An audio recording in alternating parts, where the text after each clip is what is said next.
Well, good morning. For those watching this interview, my name is Joe Wallace. I'm Dean of the School of Business at ARAK. And it's my great pleasure to introduce Mr. Peter England. He's the CEO of RAKBank. Peter has graciously agreed to the second of a series of interviews the School of Business is conducting with RAK business leaders on leadership and leading organizations through the COVID crisis. So I've got a series of questions for you, Peter. So without further ado, let me turn to the first one.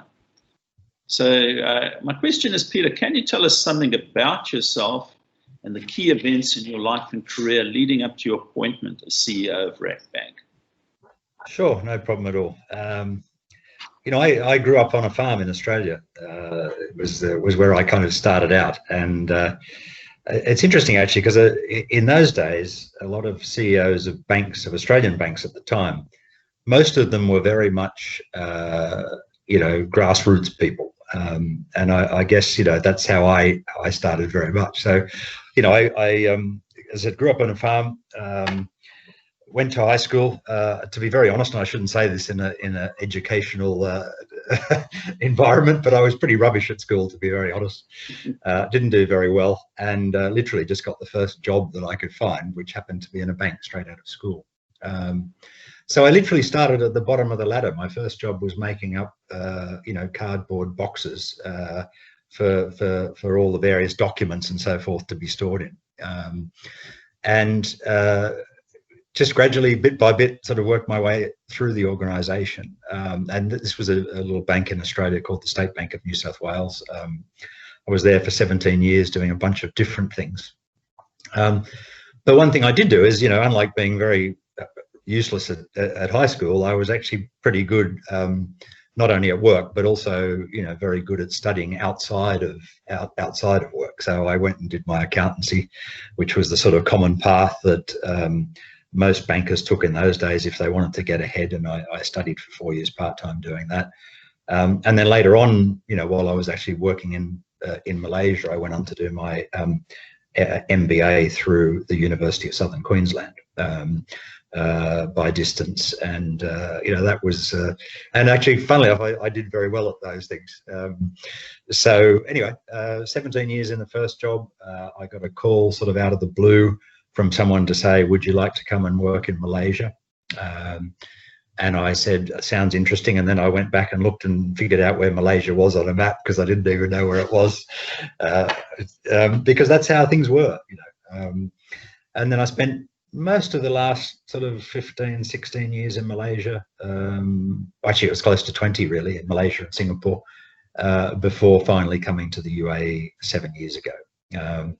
And, personally, I think actually starting from the bottom of an organization, learning the ropes all the way through, I think it's made me a much better CEO than someone that's never done all that stuff. I think I'm able to understand what the grassroots, go through day in, day out, whether it's balancing your cash, whether it be dealing with difficult customers, whatever it may be. For me personally, I just think that's been a tremendous benefit. And I think that's really shaped me as a leader, actually, in many ways, which we'll get onto in some of the further questions, I'm sure. Yeah. In fact, we'll move on to that now, Peter. My second question, I'd like to refer to a leadership study conducted by a well-known American scholar called Warren Bennis. And he found out that one of the most reliable indicators and predictors of true leadership is an individual's ability to find meaning in negative events and to learn from even the most trying circumstances. And he calls these crucible experiences. So my question simply is, have you had any such experiences in your life and career up to your appointment as CEO of RAKBank, and what were you able to learn from them? Too many, unfortunately, Joe. I think. No, realistically, I mean, unfortunately, in my personal life, I've had a few big ones. But from a business perspective, I think the one that really shaped me in this sort of form was the Asian financial crisis. I went to work in Malaysia in 1996. Was that my first job there, and up until that time, to be fair, I'd only ever worked in reasonably good times. I'd seen lots of good growth. I mean, even in Australia, and in fact, the first year or two I was in Malaysia, it was also fantastic growth.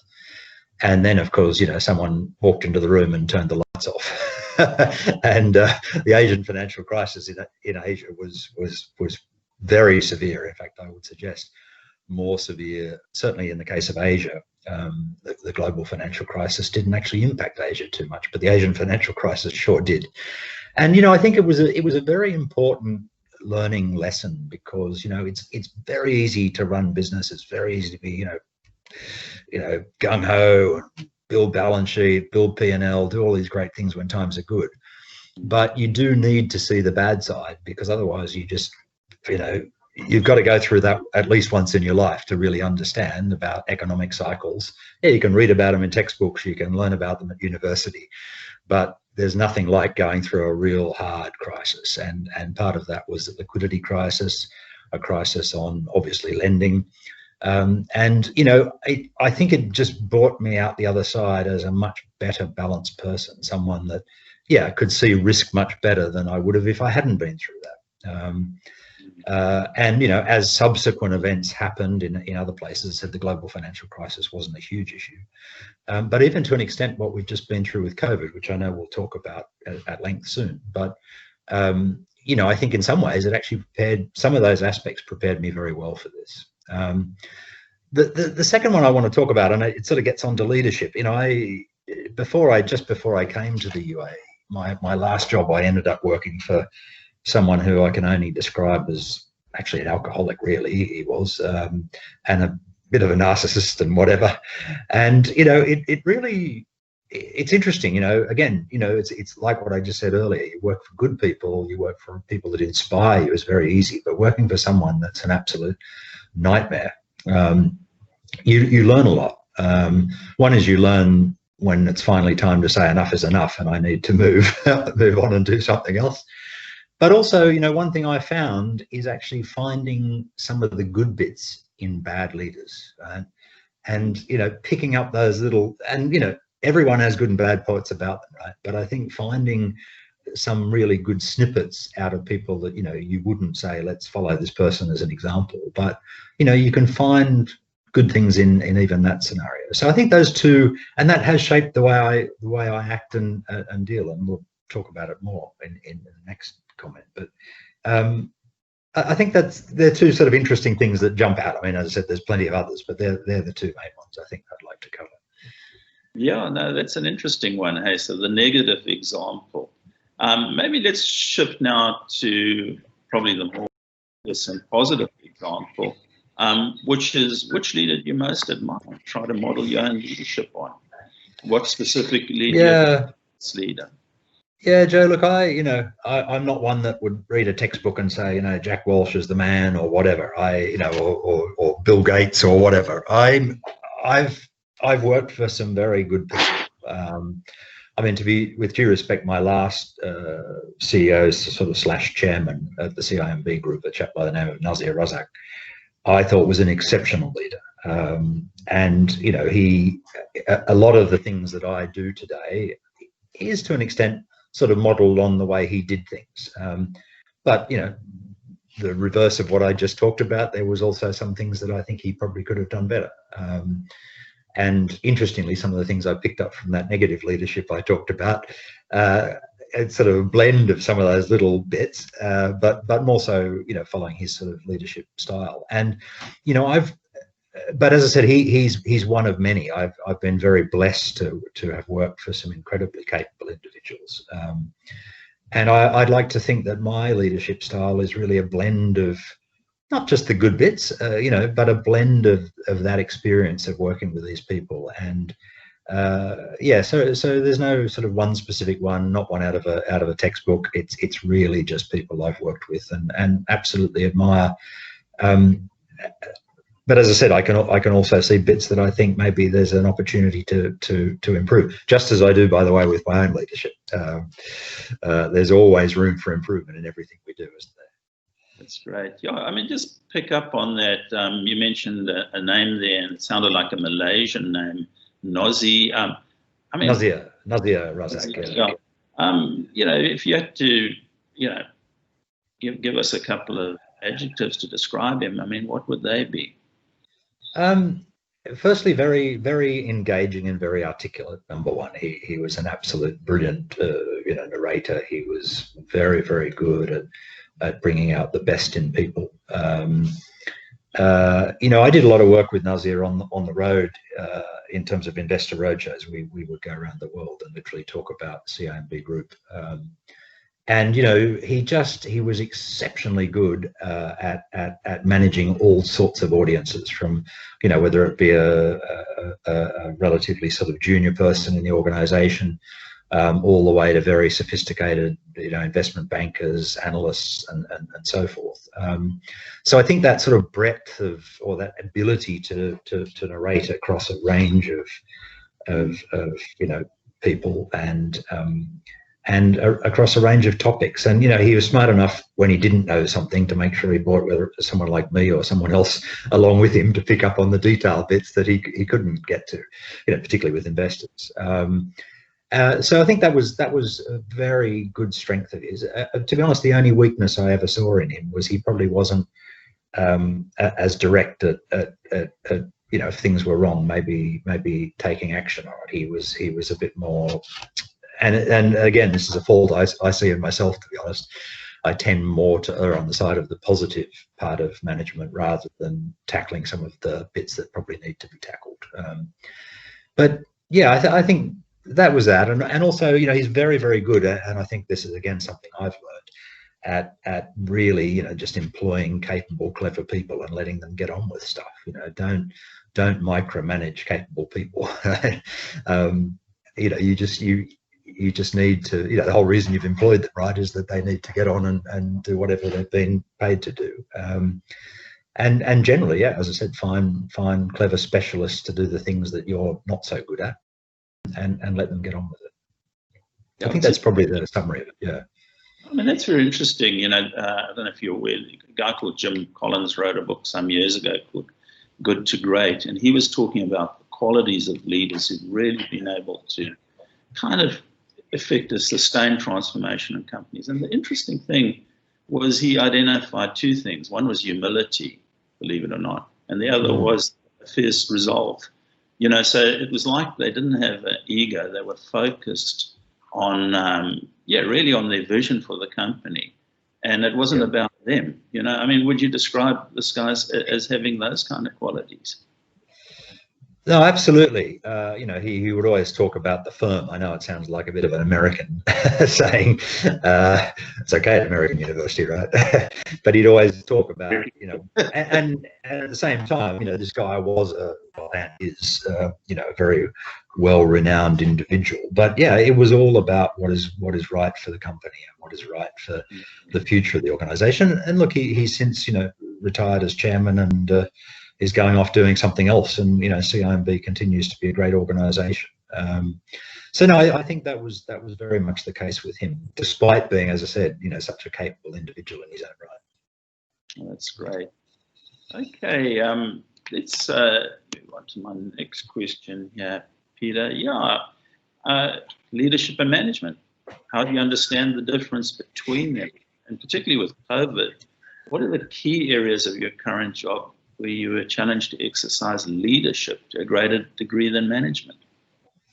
Yeah, look, I think, leadership, if I look back on my sort of first job, it was all about, once I got out of the filing cabinet and the teller's box or whatever, I learned a lot of good management skills. And I think it was really only when I first went to Malaysia that I actually had to learn what leadership was all about. We may think that we know these things, but you get there. I got to an organisation, never lived in the country before, very multicultural. Had 300 plus people, I think, working for me at the time, and I just had to learn to be a leader. It's that simple. Because managing wasn't, at the end of the day, again, these were capable individuals. They could do the basics, there was a cards business at the time. They could make it run day by day. But what they needed was a leader who could come there and set a vision for the company, how we were going to grow and develop that picture. So I think, the first thing is all about thinking big picture, driving strategic change. You're not a leader unless you can do that. You've got to be someone that can set that vision and of course modify that vision and change that vision as circumstances are require it. And really just I think that's probably, for me at least, one of the biggest fundamental differences.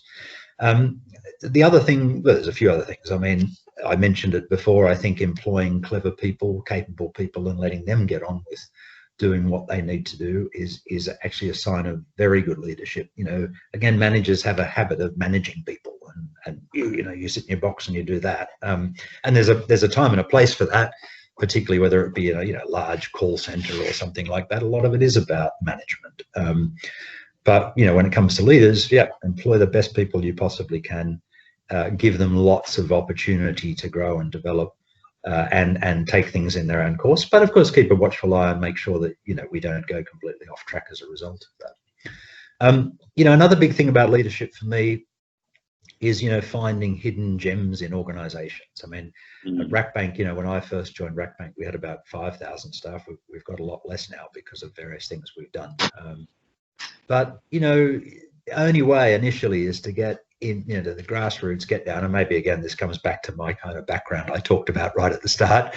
Listen to people, get people, give relatively junior people the opportunity to end up in a room with a CEO and other management and talk about things. I mean, some of the amazing things we've done at RAKBank have been off the back of conversations with relatively junior people who've just come and said, well, boss, we should be looking at this. And I go, really? So leadership is very much about giving that opportunity to people. And it's not about having a suggestion box or I caught you doing things right, things that tend to get, thrown into the mechanics of an organization. You actually have to get down to that grassroots and understand what people are doing and get ideas from that. And it's amazing. There's a big positive spin-off of that. I mean, one guy I'm referring to specifically, he was in an operations job and he started talking to us about building a business lending to banks around the world. And now, we have a financial institutions business. Last year we made about 120 million dirham out of this business, and it's completely changed. The business RAKBank never did before, and it all started out of that one conversation with this guy. And he to this very day, I mean, he doesn't run the business actually; he's part of it. We've got someone run it above him, but to this very day we talk about that, and then we look back at the success that came out of something as simple as that.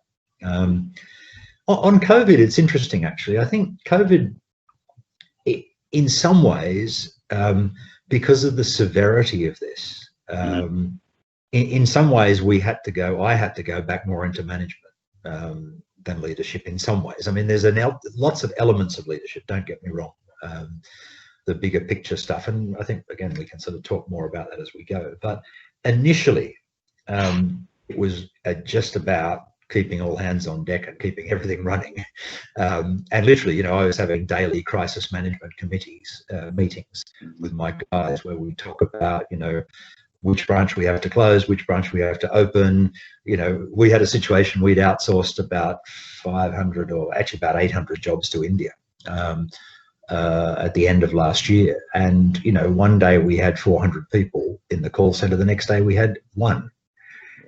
How on earth do you run a call center with one person in it that had 400 the day before, right? And these are things that could never have been thought about. So, as I said, I honestly admit that actually, in the short term at least, it was more about management. It was just hands on deck and making sure the wheels kept running. Post the sort of initial part of the crisis, when things did get a bit better. Then that's sort of when we swung back into leadership, really starting to think about, what is the future of the organization? How are things going to look differently? How can we communicate to our teams to, stay positive and stay focused, for example? That was part of the management piece. But I think, as I said, I feel that yeah, once that crisis was over, and the overall crisis definitely isn't over, right? But once that initial part was over, then I think it was more about thinking about the future and going back into a more sort of leadership mode, for want of a better word. Yeah, I mean, so obviously it impacted your organization, and it came as a shock to your organization. I suppose that goes without saying. I mean, was there any aspect of its impact in your organization that was different from what you might have thought initially when the crisis hit? Yeah, look, I think there was, firstly, as I said, was the severity of this. I mean, one of the things that RAKBank had done very well, to be fair, before my time, they had some exceptional sort of business continuity planning in place. We had things planned for almost every eventuality, I would have thought. But nothing could prepare anyone for this. Absolutely nothing.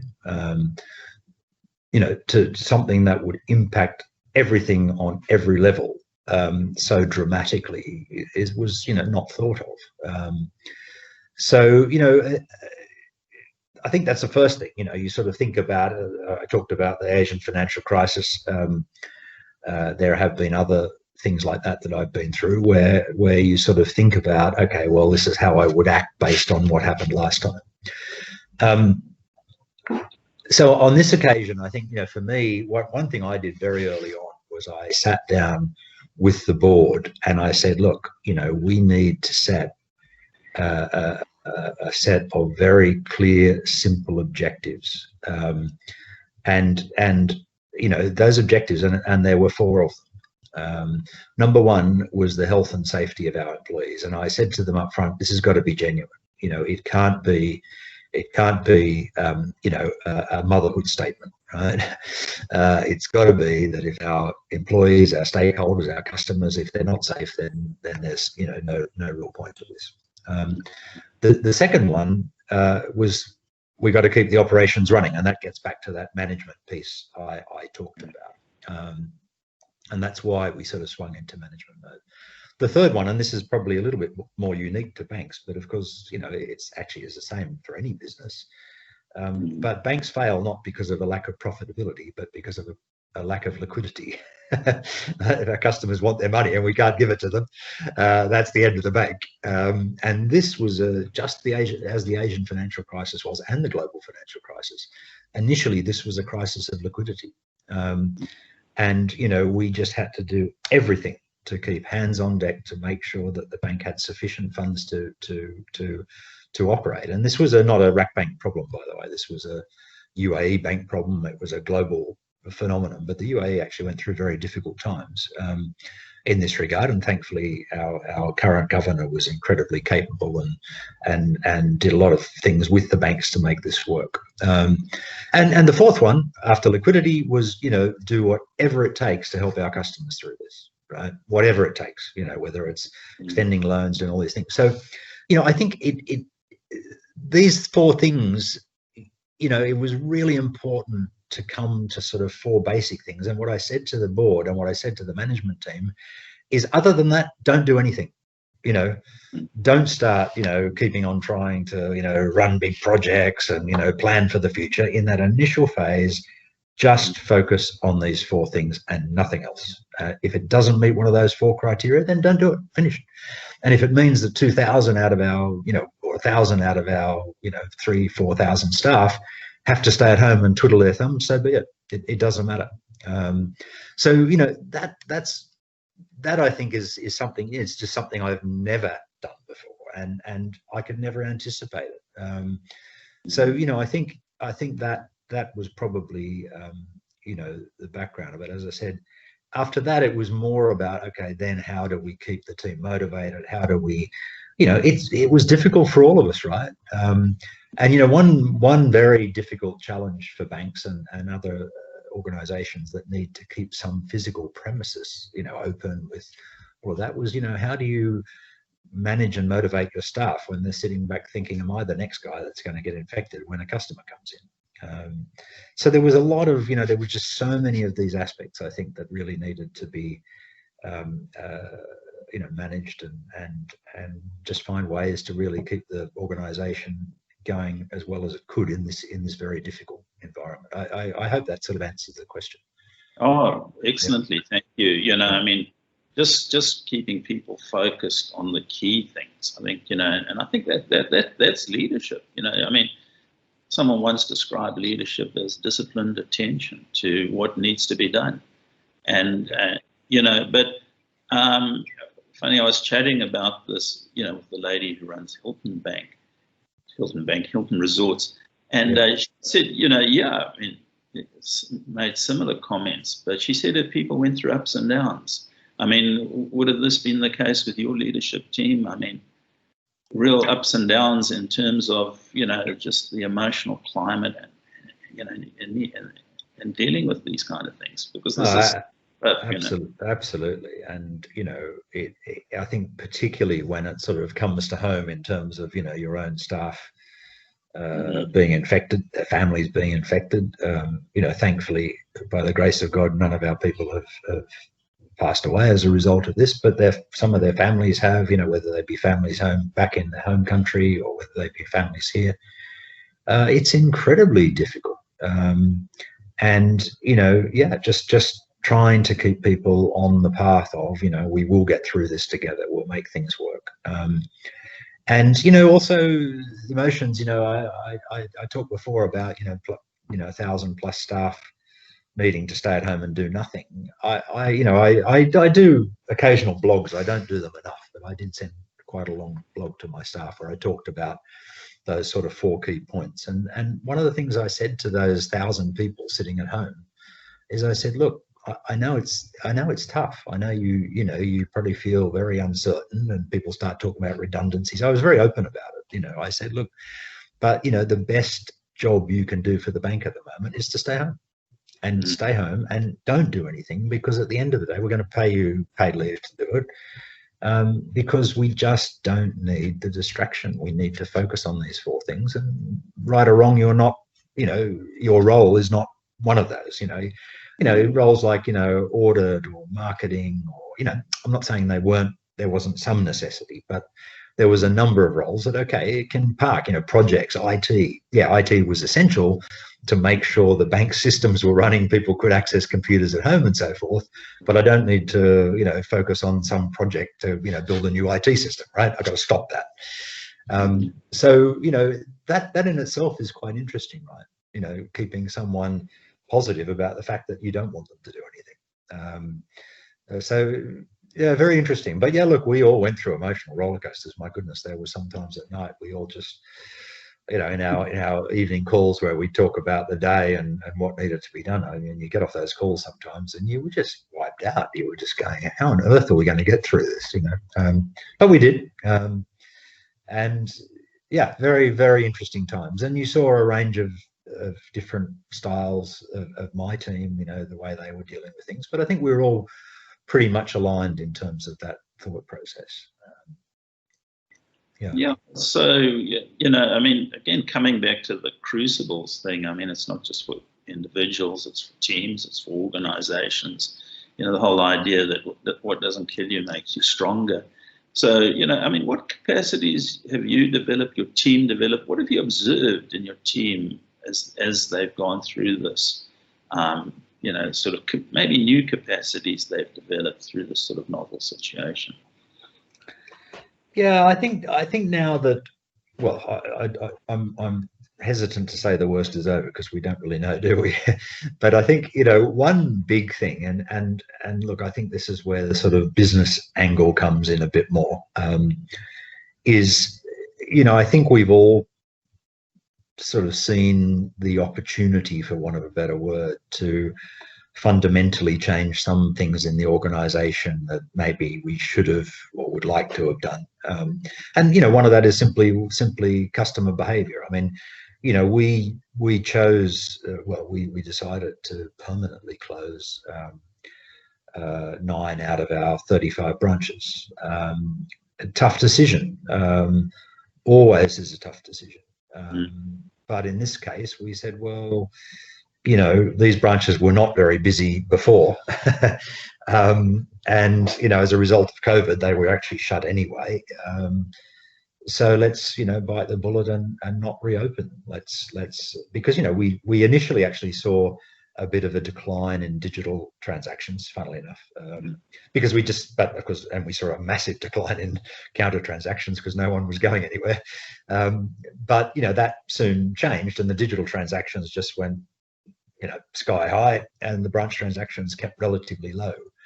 So I think one, I don't know if it's the capability exactly, but it's to sort of see that, okay, there is and I don't like to use the word opportunity because it sounds like you're doing something not very nice as a result of all of this. But yeah, I think the reality was we knew there were certain things we had to change in the organization, and as a result of that, we sort of said, well, we didn't sort of say it, we said, let's just get on with it and make these permanent changes.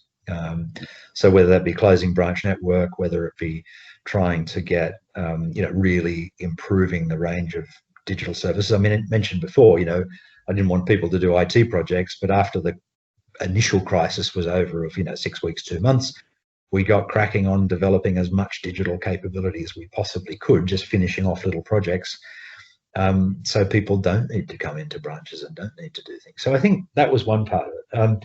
The other big one, of course, is actually learning to manage and lead people in this remote sort of scenario. Now, it's a big one, and I think it's, to be honest,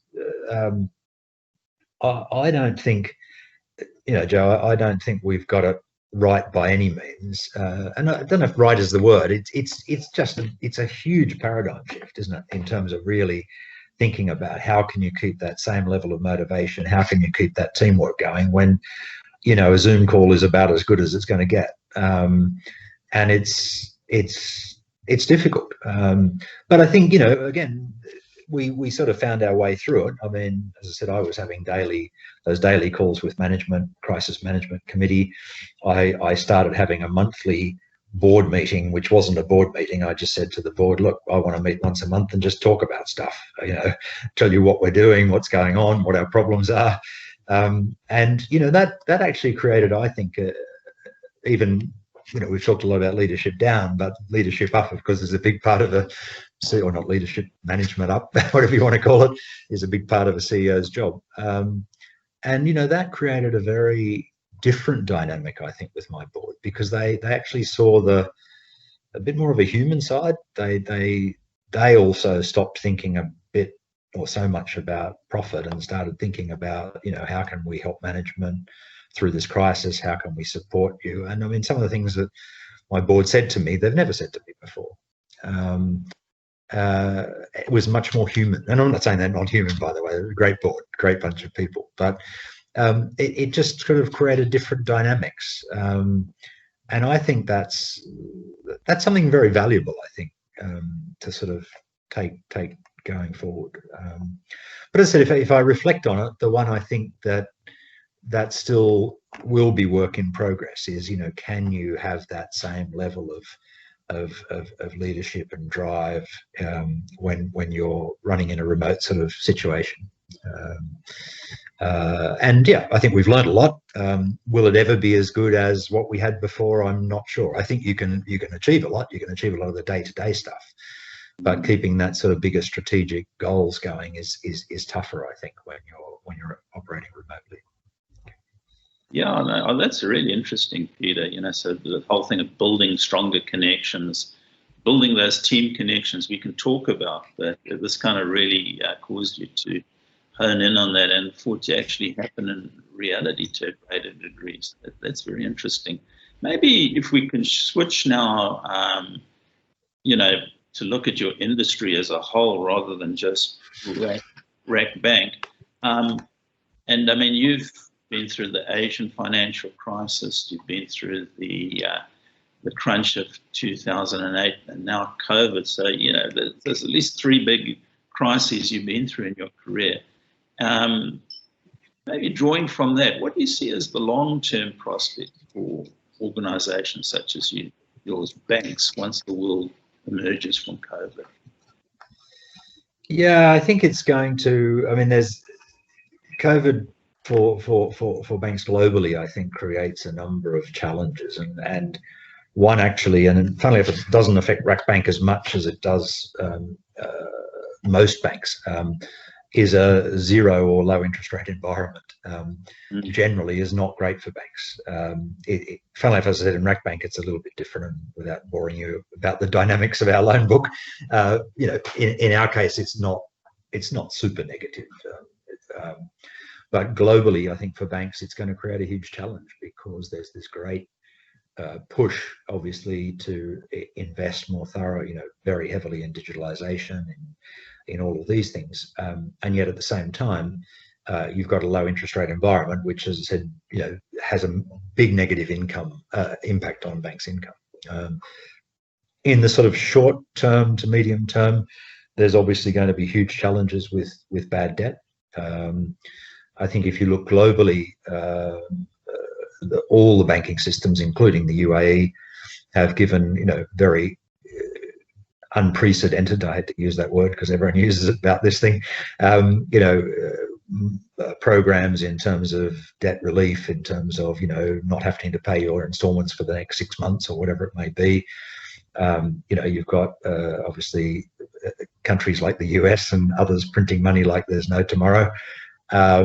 And, you know, I think this is going to have significant ramifications for banks globally.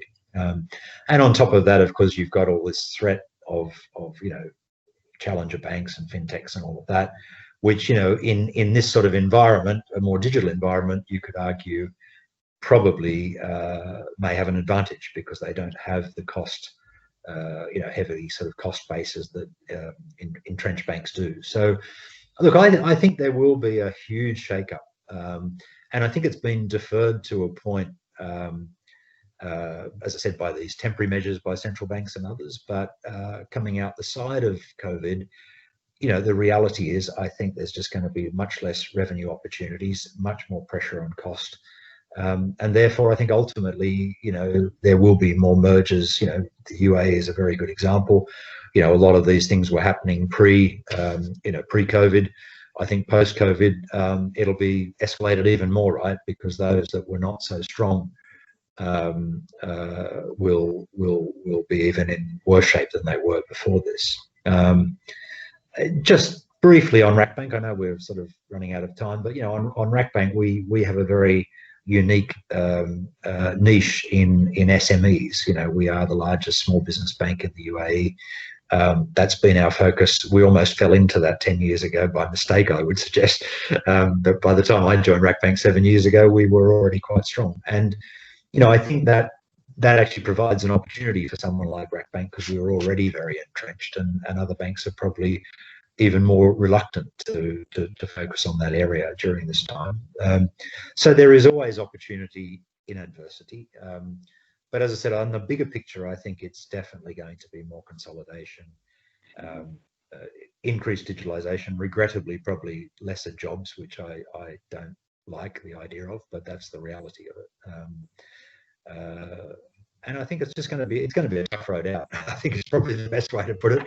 I'm certainly not sitting in the V-shaped recovery camp. I think no one's in that camp anymore. But I think it's just going to be a bit of a long slog ahead for the next couple of years, at least for the whole global finance industry. Oh, well, thanks, Peter. You've given us a lot of food for thought, and, you know, appreciate your time with us, and really wish you and RAKBank all the best, and thank you so much. Thank you, Joe. It's lovely to spend time with you as always. All right, thank you.